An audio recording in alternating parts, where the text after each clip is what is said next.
Hey everybody, I'm Scott Lagrasso, and this is the HBI class on marriage number 4. And this one is about being married with kids and, separate issue, selfishness. Okay, we're going to talk about two different issues in this one. Guys, do not skip this video if you don't have kids. Number one, maybe you'll have kids one day. Number two, it's still good information. It's about more than that. Especially since the second part of the video, we're going to be talking about selfishness. That's a message that everybody needs to hear, okay? First, I want to deal with a common misconception, okay? Many modern families have their priorities messed up, okay? Everyone will admit that God should come first on their list of priorities, even if they don't reflect that. Now, ask people who comes next on the priority list. Usually, it's their kids. There's the misconception. People are putting their children above their spouse. That is not what the Bible teaches. Genesis 2:24 says, "Therefore a man shall leave his father and his mother and hold fast to his wife, and they shall become one flesh." One flesh. They are one. We see this reflected in how a husband and wife are meant to treat each other. The man is to love his wife as himself. The wife is to respect and submit to her husband. One flesh. This is the inference that we get from the Bible. Now, the Bible does command us to take care of our families and our children, but first, we are to link our existence to our spouse. Now, I understand how tough this can be, okay? Especially with the young children who take up so much of our time and energy and, sleep. The older they get, you think it's going to get easier? No. They get involved in so much stuff, and suddenly your evenings are filled up with being a taxi service and watching practices and games and concerts, taking them to football and dance and piano. Then they get older, even, and then they need money and your car, and now you're losing sleep because they're running late, getting home for curfew, and kids are a full-time job. But if you focus on your children before your spouse, then the children grow up without witnessing that bond, that priority that a husband and wife should have with each other. They grow up to be self-centered and arrogant, and it makes them infinitely more likely to struggle in their own relationships down the road. Now, this doesn't mean to ignore your children, far from it, but instead you're modeling what a healthy, biblically based marriage should look like. Show them how to have a happy and fulfilling marriage. That being said, there's a lot more that you should teach your children. I brought up Deuteronomy 11 in the video to men, to husbands. That's actually repeated in Deuteronomy. First time we see it is in Deuteronomy 6. And the fact that it repeats should really tell us something. So if you look at Deuteronomy 6, 5 through 9. Men, you've heard this before. "You shall love the Lord your God with all your heart, with all your soul, with all your might. And these words that I command to you today shall be on your heart. You shall teach them diligently to your children, and shall talk of them when you sit in the house, and when you walk by the way, and when you lie down, and when you rise. You shall bind them as a sign on your hand, and they shall be as a frontlet between your eyes. You shall write them on the doorposts of your house and on your gates."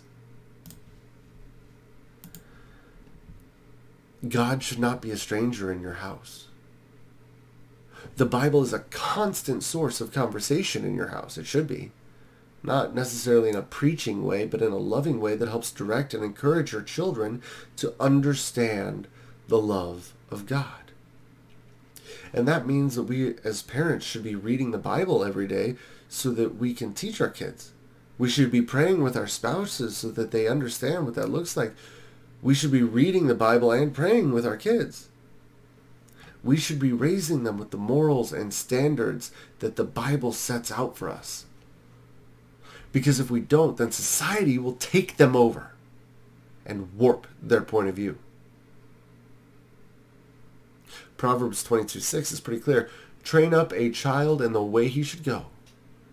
Even when he is old, he will not depart from it.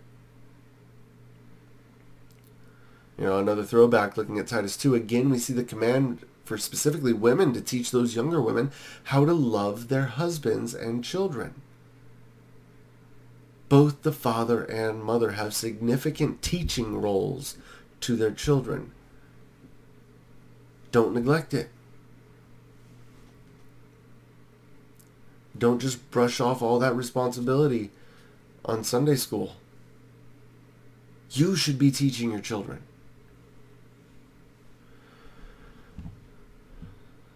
We're to provide for our children. Moving on.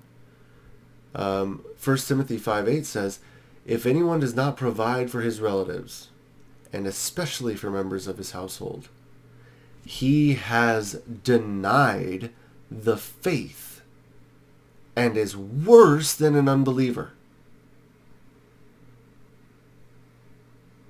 That's a pretty serious command. Okay.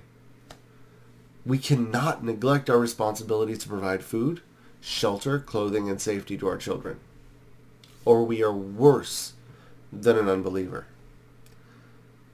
That doesn't mean that you have to have a nice house and a fancy car and you're eating steak and potatoes every Friday night. No, that means that you work your tail off to keep them safe, dry, warm, and fed. However that looks. Even if you have to reach out for help. Okay?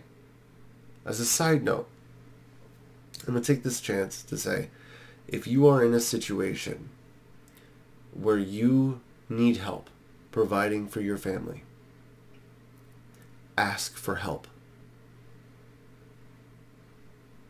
Pride can get in the way. Don't let your family suffer for your sinful pride. I get it. It can be embarrassing. But you have to provide for your family or you are denying the faith. So if you are struggling, if that's you, I encourage you to reach out to Heartland Church or reach out to me and we'll find a way to help you. We'll find you help. Okay? So the last thing I want to talk about with being married with kids, and this is something that people always say, like right when the kid's born and then they forget by the time the kid's walking. Children are a gift from God. All right?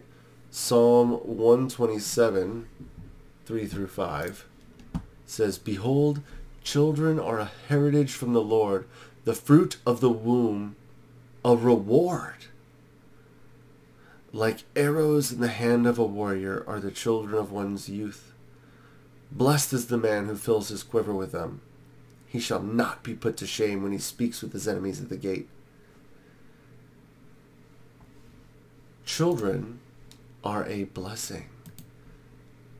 Children are a reward. The fruit of the womb is obviously a child. It's a reward. God is rewarding us when we have children. You know why? They make us patient, kind, and understanding. They allow us to more fully understand the love that God has for us. We learn the pain and joy that only comes with being a parent. The same pain and joy that we bring God. So if you're hesitant about having kids, don't be. That is, if you're married.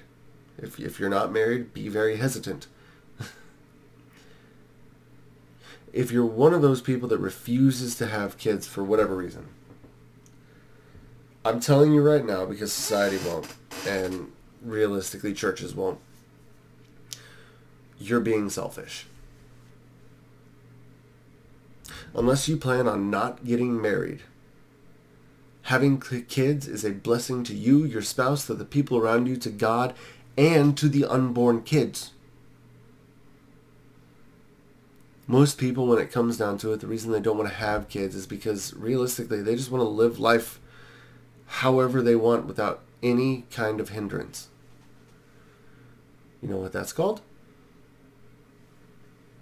Selfishness. Now, if you are unable to have kids, right, and you've just decided that since you can't have them, that you won't have them, well, I would encourage you, okay? Imagine the blessings that you could bestow and receive if you adopted. There's a lot of kids out there that are desperate to find a good, loving home. But I digress. So, throughout all of the videos to this point, selfishness has been an underlying topic. That is because we are an incredibly selfish people. It is innate in our sinful nature. Our selfishness wins out 99 times out of 100, and we often don't even realize it.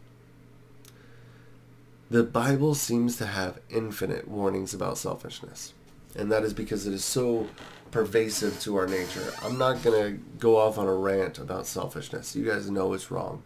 But what I am going to do is I'm going to read off a bunch of verses.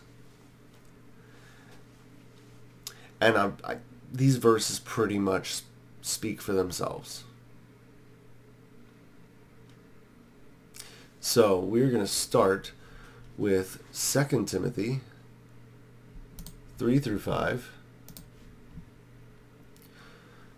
2 Timothy 3, 1 through 5. Understand this, that in the last days there will come times of difficulty, for people will be lovers of self, lovers of money, proud, arrogant, abusive, disobedient to their parents, ungrateful, unholy, heartless, unappeasable, slanderous, without self-control, brutal, not loving good, treacherous, reckless, swollen with conceit, lovers of pleasure rather than lovers of God, having the appearance of godliness, but denying its power. And that last little bit, that last sentence there, avoid such people. I don't really feel like I have to comment on that. That pretty well describes all of us, doesn't it? The next one we're going to look at is Philippians 2. And we've got a couple of verses in here. Do nothing from selfish ambition or conceit, but in humility count others more significant than yourselves. Let each of you look not only to his own interest, but also to the interest of others. Staying in Philippians 2, we're going to pop down to verse 20. For I have no one like him who will be genuinely concerned for your welfare. This is talking, I didn't mean to do 20, I meant 21. But we still see, hey, nobody's going to be concerned for you because everyone seeks, they all seek their own interests, not those of Jesus Christ. Do you seek your own interest or that of Jesus Christ? James 3, verse 16.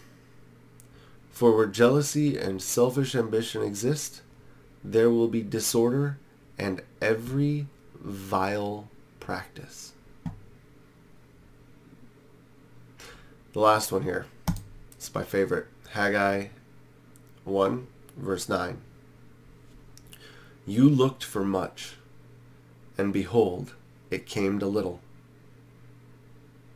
And when you brought it home, I blew it away. Why? Declares the Lord of hosts. Because of my house that lies in ruins, while each of you busies himself with his own house. This one I do want to talk about just briefly. This is God speaking. You tried to attain everything, and you only attained a little bit. And once you got it home, I eradicated it. Why? Because you have ignored my house that lies in shambles. You've ignored me to get that little sliver of what you got. Whew. I love that verse. And I don't know, it always gets me pumping, gets me moving for the Lord, and I hope it does for you too.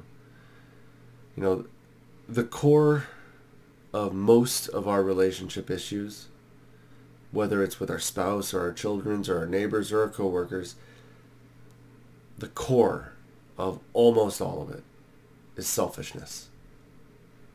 Our selfishness, their selfishness, all of it. We have to strive to break free of our selfishness if we hope to have an amazing marriage and raise God-fearing children. I'm not going to do a Q&A this time. Instead, I'm going to leave you with 2 questions.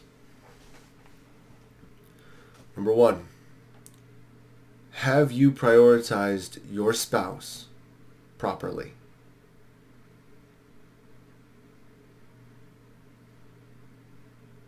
Have you prioritized your spouse properly? And number 2, what areas of your life are you being selfish about? And how can you change it? What areas of your life are you being selfish about? And how can you change it? Guys, this next video that we're going to do, it's going to be about communication, and then we're going to be answering some tough questions. We're getting into some practical things here. We know at this point what the Bible shows us. We know it. But we have to start putting it into action. So I'll see you guys in the next video when we look at communication and some tough questions that a lot of people don't want to ask or answer. We'll see you next time.